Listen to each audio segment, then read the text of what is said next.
Vendredi 5 septembre 2025, dernier numéro de ce grand journal pour cette semaine. Pour présenter le grand journal sur Swag Radio, Erlich Dorelas, depuis Boston, la capitale des grandes universités du monde. Salut à tous et à toutes. Tout de suite, voici les infos. Nous irons à Port-au-Prince. L'organisation du peuple en lutte, OPL, a pris position face à l'impasse sociopolitique qui secoue le pays. Dans une déclaration publique, le parti a dénoncé avec vigueur l'aggravation de la crise nationale et mis en garde contre toute tentative de désigner un juge de la Cour de cassation comme futur dirigeant de la transition après le 7 février 2026. Écoutons un extrait signé Télé Guinée.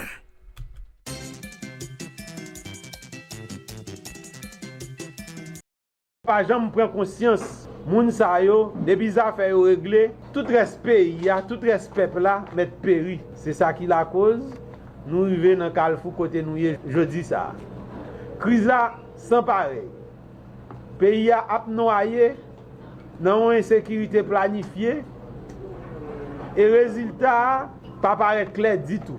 Nous comprenons avec dirigeants ou les m'débo, chaque coucou éclairé pour géo. Ça yo nous pas jamais qu'à exister ni ou comment avec support l'étranger pour nous ta déboucher finalement sur une solution. Dans l'OPL nous comprenons pour qui ça dirigeants ça yo propose yo gen en pile faiblesse dans ramasser taxes, contrôler frontières parce que un bon morceau dans le territoire pays en bas contrôle groupe terroriste vivent ensemble. C'est toute faiblesse ça yo qui semblait venir chaque jour aggraver bagay yo pi plus. Tout ça yo, c'est conséquence gouvernance l'État. KPTA ak tout gouvernement liant pas montrer yo gen aucune volonté pour renforcer principale institution pays. Pour nous dans OPL, Haïti besoin de sécurité pressé pour protéger la vie ak bien tout le monde, la ville courant dehors. C'est priorité numéro 1 nous. L'État doit accompagner toute famille qui a souffert dans la rue, tout ça qui en battante qui veut retourner la caillou et de rejoindre bon moyen pour ça. Haïti besoin de renforcer capacité institutions publiques transformer et puis créer tout. Pierre Espérance du RNDDH a parlé au micro de Radio Télévision Caraïbe. La décision de libérer l'ancien sénateur du département d'Enip, Nenel Kassi, continue de susciter de vives réactions dans la sphère politique et au sein de la société civile haïtienne. Parmi les voix s'élève celle de Pierre Espérance, directeur exécutif du Réseau national de défense des droits humains, RNDDH, se distingue dans une déclaration rendue publique. Espérance a rappelé que le respect des droits fondamentaux et des procédures judiciaires est essentiel pour garantir la crédibilité de la justice haïtienne. Selon lui, la libération de Nenel Kassi doit s'inscrire dans un processus transparent, respectueux des lois, et non dans des arrangements politiques qui fragilisent davantage le droit. Écoutons Pierre Espérance, qui s'exprimait au micro de Radio-Télévision Caraïbe en Haïti. Pendant nous dans l'état de droit, nous dans la politique pénale, là, il y a un dossier qui agité et qui agité l'opinion et qui brûle d'actualité, c'est le Nenel Kassi. Et nous pas d'accord, ou même comme responsable de monde qui a un regard sur ça, nous pas d'accord poser aux questions autour de lui. Il y a FJKL qui met un rapport de son organisation de monde au même titre que RNDDH. Il dit dans le rapport ça que la décision pour libérer Nenel Kassi, ancien chef parquet Port-au-Prince, il prend une décision pour laver plusieurs bandits, nos trois. On a cité ça qui dit dans le rapport FJKL, qui impliqué dans un criminel et puis qui a un gros lien avec ancien sénateur, tant qu'on ISO 5 secondes, c'est l'appli, avec l'autre encore. C'est ça, FJKL lui-même, il révélé dans le rapport qu'il mettait dehors, que, qui, en pile média.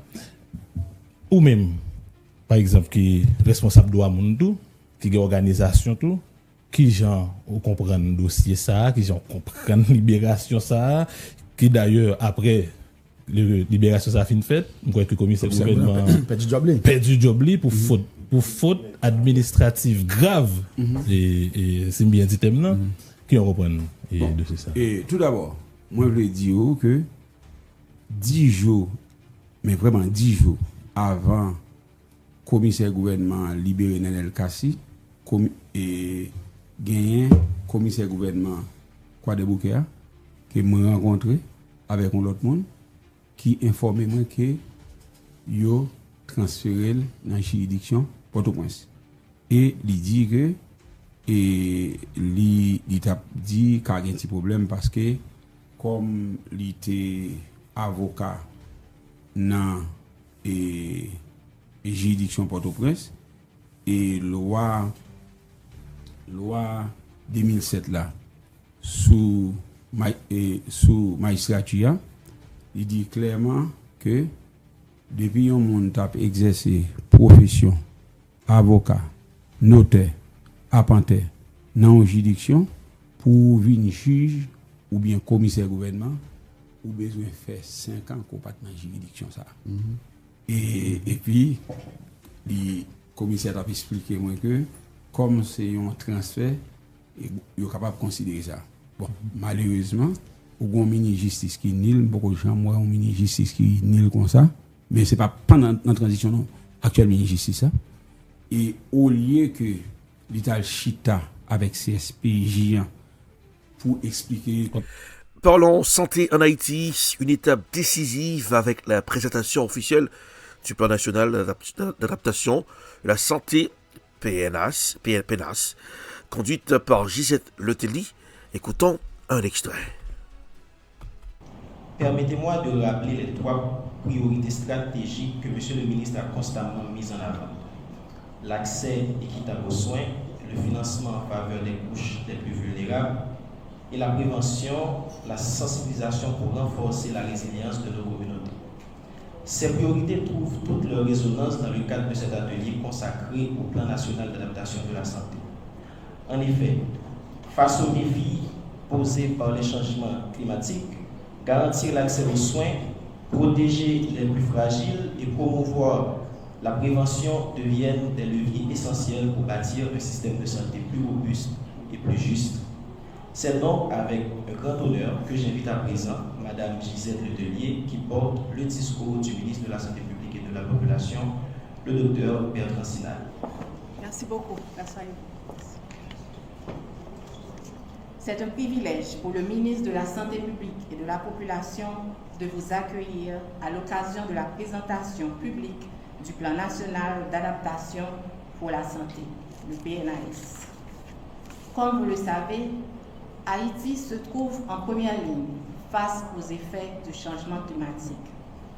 Notre pays subit de plein fouet des phénomènes extrêmes de plus en plus fréquents, une pression croissante sur les ressources en eau et en énergie, ainsi qu'une augmentation préoccupante des maladies à transmission vectorielle et hydrique. Ces réalités mettent à rude épreuve nos communautés, notre système national de santé, notamment nos infrastructures sanitaires. Si nous n'agissons pas de manière ciblée et coordonnée, le coût humain, économique et social sera significatif.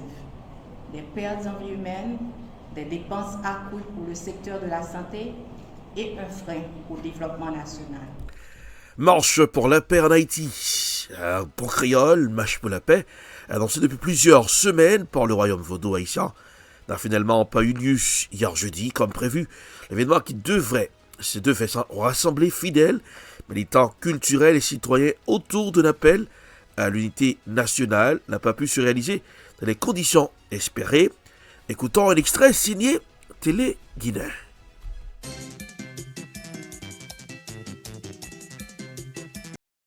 Nous avons toute force avec force ciel. Il y a une grâce pour nous, grâce pour le pays, grâce pour la population, grâce pour la vie. En avant, on choisit aimer, on choisit partager, on choisit respecter une autre, on choisit la vie une pour l'autre, on remet une autre, et puis la peine en nous, la peine en nous. Comme si force, l'union fait la force. Merci un pile, et que nous là, et que pas de problème, et nous avons rentré dans le fond, nous avons rentré la caille, nous avons rentré dans le jour. Et puis avec respect, je ne te sortir pour nous retourner au sein avec tout respect. Merci autorité, merci président, merci magistrat, merci commissaire, merci premier ministre, et merci tout le monde. Et bien, Haïti non même. Vers l'avant, c'est vers l'avant. Ok, Haïti bon pour nous. Nous nés de Vaudou. Pas oublier chaque femme qui la soit Zuli dans chaque garçon qui la soit au coup ferraille. Ok? si, à go là. Merci vous tous. Aïe, bobo. Nous venons demander la paix, changement pour Haïti. Pour nous retirer qu'on nous dans sa nouille. Malgré aujourd'hui, nous avons fait grand réunir ça. Plusieurs personnes qui sont dans tout. Parlons éducation dans ce grand journal à l'approche de la rentrée académique 2025-2026. L'Association des parents d'élèves d'Haïti, ASPAED, multiplie les appels en direction des autorités éducatives. Son porte-parole, Fedner Confident, a exhorté le ministère de l'Éducation nationale et de la formation professionnelle, MEF, à prendre toutes les dispositions nécessaires afin d'assurer une reprise des classes dans de bonnes conditions. Écoutons un extrait. Dernier recensement qu'on a fait avant la déclaration ça le ministère a fait, il y a à peu près 18 000 écoles en général. Mais qu'on y a là, par rapport à recensement, ça a 20 000. 20 000 allongés. Ça veut dire, nous environ entre 19 000 et 20 000 écoles pour tout le pays. En 2024-2025, il y a plus passé 3 millions de gens qui ont dicté l'école. Mais l'année, ça a été totalement diminué. Nous n'avons pas un chiffre là exact parce que nous n'avons pas un recensement solide. C'est totalement diminué parce que la quantité de gens, presque un demi-million de gens, pas arriver à l'école l'année. Nous-mêmes, dans ça, nous, UNICEF font un rapport. Rapport parle, il dit, on petit monde sur 7 par l'école. Avec sur chaque 7 petits monde, on petit monde à l'école. C'est peut-être, il dit dans le rapport, il dit, c'est une année plus difficile l'éducation menacée en Haïti. 7 sur 7 petits monde yon gal l'école année ça. Ça veut dire et pour me répondre à la question, on a quoi chiffre ça lié et me parle en responsable du ministère là, responsable a dit nous sous chiffre 20 038 l'école qui inscrit, il été déclaré qu'inscrit a, yo quoi gain moins que ça parce que yo gain yo pral retirer parce que yo quoi gain là-dedans yo qui pas fonctionnel actuellement. Et puis l'école là prévoit pour ouvrir à partir 1er octobre. Nous connaissons des directions de l'école là qui te commencent à arranger qui arrange même pour faire ti moun yo à l'école. M'pa connaît qui disposition ministère prend par exemple dans nord moins ouais la mairie pour menacer pour sanctionner toute direction de l'école qui a décidé d'ouvrir l'école avant 1er octobre. Dans zone Port-au-Prince nous connaît chaque temps ça arrivé, il y a des directions de l'école qui ont fait ti moun yo aller l'école en civil. Mais année ça, l'année dernière, le ministère était en pression sur ça. Je ne pas trop attendre comme nous à peine dans mois et septembre là, il y a quand même nous petit monde qui commence à aller, pas connait si c'est leçon, ben petit bout de calé qui côté mais ministère ne pas connait. C'est tout problème ça dans le système non, ça veut dire monde ça yo pas sous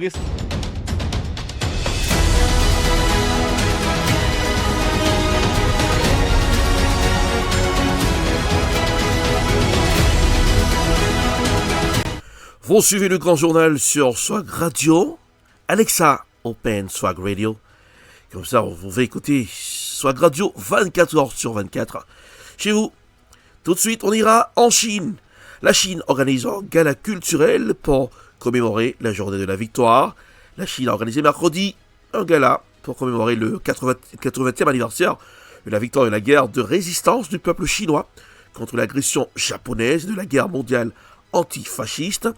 Le président chinois Xi Jinping a assisté à l'événement à Beijing. Voici un reportage signé CGTN News. Avant le début du spectacle, les jeunes pionniers chinois ont remis des bouquets de fleurs aux anciens combattants qui assistaient au gala.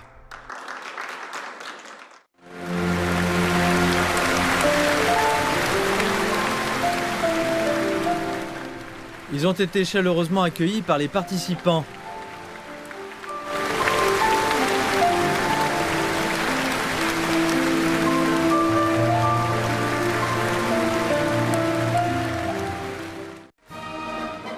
Le président chinois Xi Jinping ainsi qu'environ 6000 personnes venues de Chine et de l'étranger ont assisté au gala au Grand Palais du Peuple à Beijing. Le président Xi et d'autres dirigeants ont serré la main des anciens combattants, rendant hommage à leur patriotisme et reconnaissant leur contribution à la grande victoire.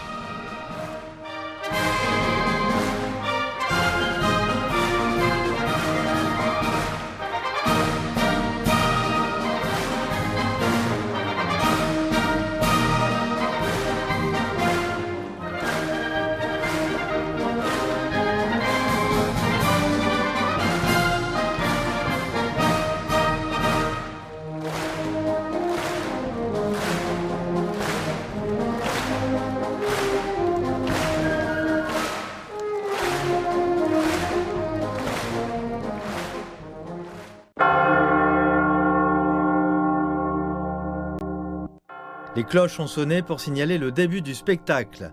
民族独立和人民解放，为争取世界和平的伟大事业，做出了彪炳史册的贡献。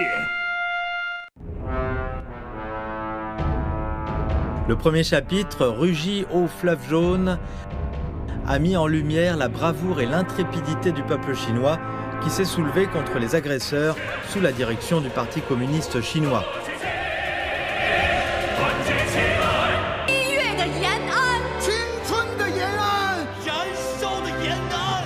Le deuxième chapitre, L'étoile rouge illumine la Chine, racontait l'histoire du PCC brandissant haut la bannière de la guerre de résistance qui est devenue le pilier de la lutte contre l'agression japonaise. Il a été suivi de danses collectives et d'une représentation théâtrale mettant en évidence la force écrasante de la guerre populaire menée par le parti.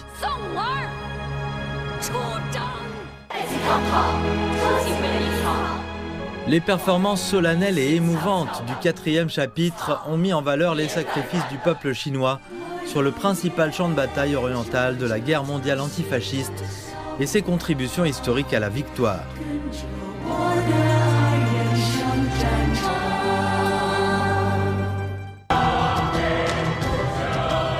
Le cinquième chapitre dépeignait la Chine dans la nouvelle ère en mettant l'accent sur le message selon lequel la justice l'emportera.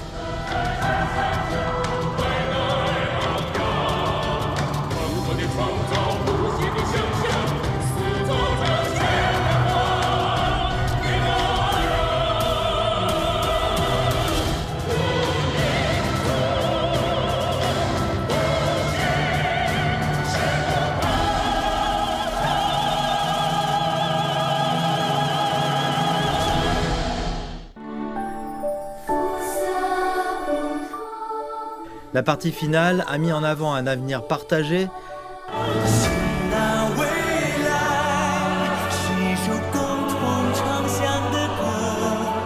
avec des artistes chantant l'espoir d'une communauté d'avenir partagé pour l'humanité. Le gala culturel commémoratif rend non seulement hommage à une partie importante de l'histoire chinoise et mondiale, mais nous rappelle également l'importance de la paix.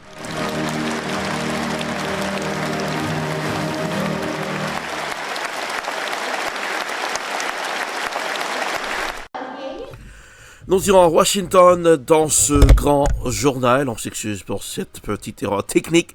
Voilà.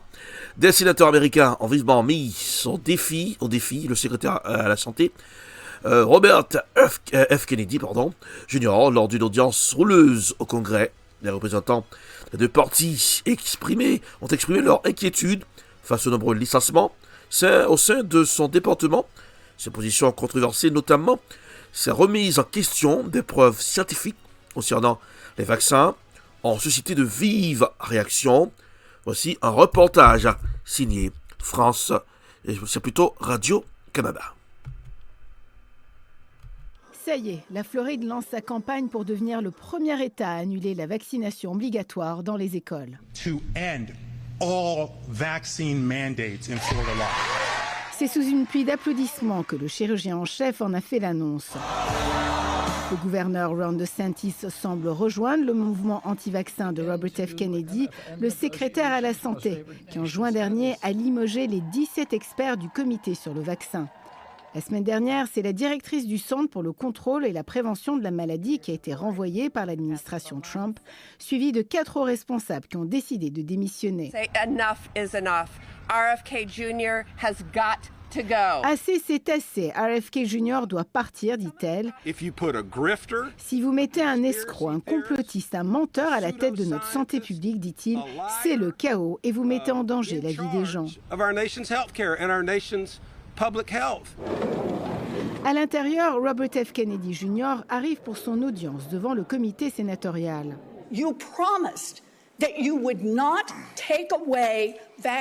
Vous aviez promis que vous ne retiriez pas les vaccins, lance la sénatrice Elizabeth Warren. Je ne les retire pas, répond-il. Si, puisque vous limitez l'accès dans les pharmacies, dit-elle.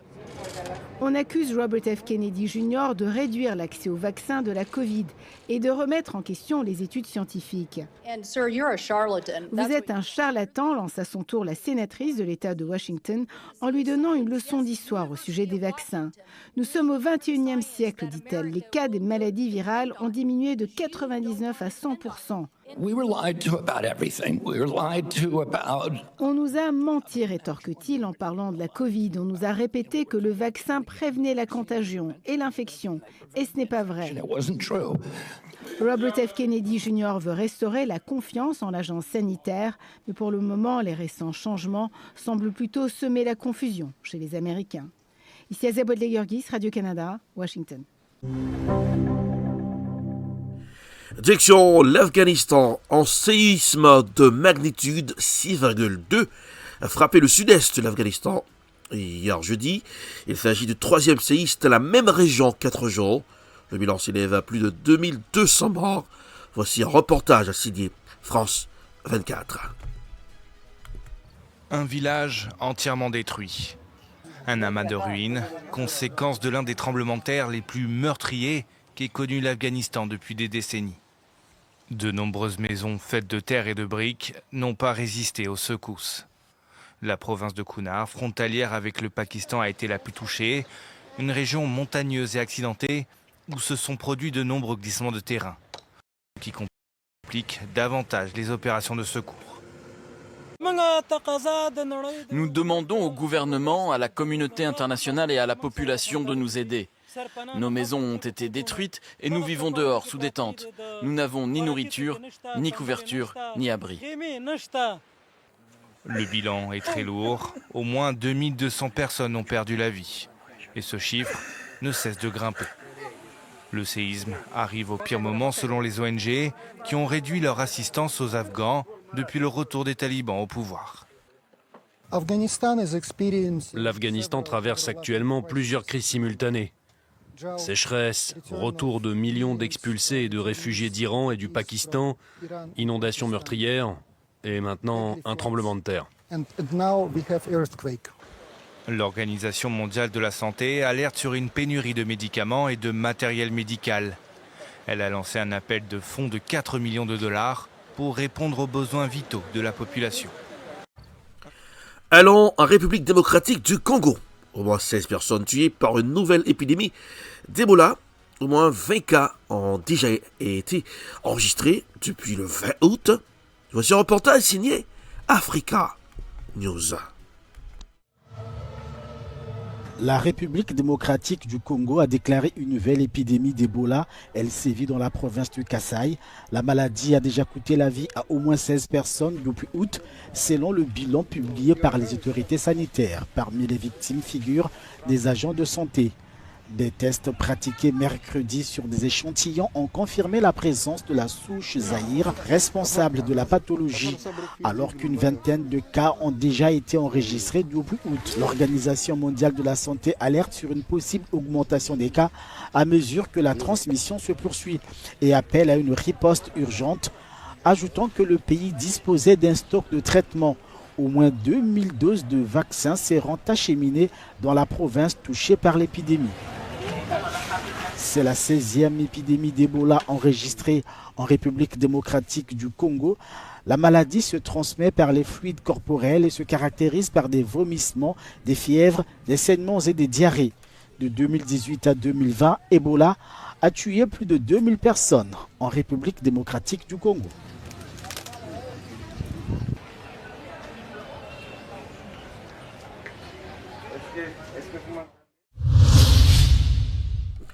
Direction la Syrie dans ce grand journal.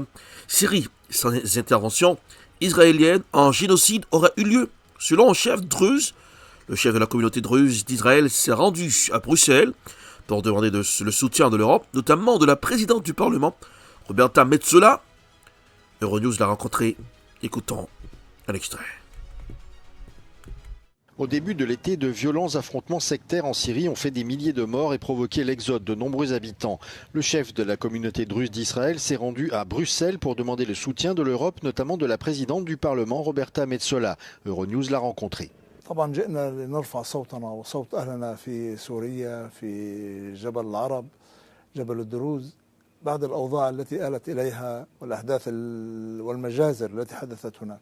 ننتظر أن العالم الاتحاد الأوروبي وأمريكا طبعا وجميع العالم إعادة المخطوفين بأسرع وقت ممكن، إعادة المهجرين إلى بيوتهم وإلى قراهم، إعادة الإحياء الطبيعية وإدخال المساعدات الإنسانية إلى أهلنا في السويداء.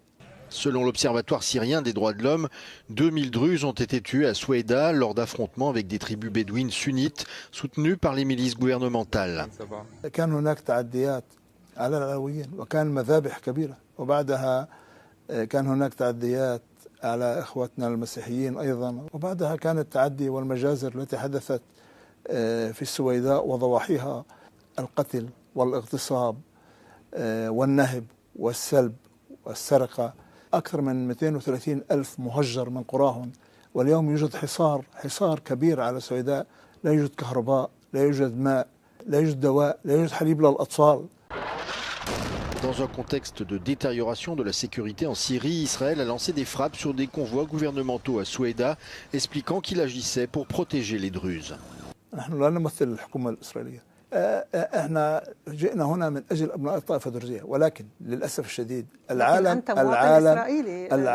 بدون شك أنا إسرائيلي، بس أنا هنا موجود كدرزي. يعني لو لم يكن هناك تدخل إسرائيلي لأبيدت الطائفة الدرزية في السويداء. هل تبرره؟ بدون شك. هل بدون شك أنه كان هناك إبادة، ولو لم يكن تدخل لأبيدت الطائفة الدرزية في السويداء.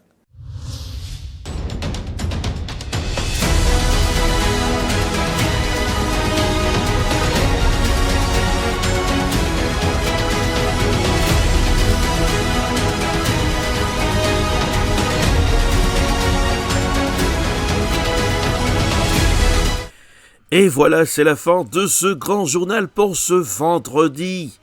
Thanks God it's Friday. C'est le payday pour certaines gens. Mais avant de plier, bagage, coup d'œil sur la météo. Dans la matinée, des averses ont commencé depuis 6 heures du mat, suivi d'un temps nuageux, variable, jusqu'à fin de matinée. Les températures évolueront de 67 degrés Fahrenheit au lever du jour pour atteindre 76 degrés Fahrenheit autour de midi. Alors, après-midi, le ciel s'éclaircit progressivement pour devenir partiellement, puis principalement ensoleillé avec un pic autour de 83 degrés Fahrenheit vers 3 heures. Fin de journée, à soirée, le temps restera ensoleillé à clair avec des températures redescendant graduellement vers 73 degrés Fahrenheit. Voilà. Aujourd'hui, profitez-en, 83 degrés Fahrenheit. Température estivalière. C'est la fin de ce grand journal sur Swag Radio. L'application Swag Radio, c'est pour très bientôt. Mais il faut dire chez vous, Alexa, Open Swag Radio. Pour présenter le grand journal, Erlich Dorelas, depuis les studios de Swag, de la capitale des grandes écoles du monde, Boston, Massachusetts. Passez un excellent vendredi. Un bon début de week-end. Bonsoir. Et n'oubliez pas de garder le sourire, car le sourire, ça rajeunit le visage. Salut, à lundi.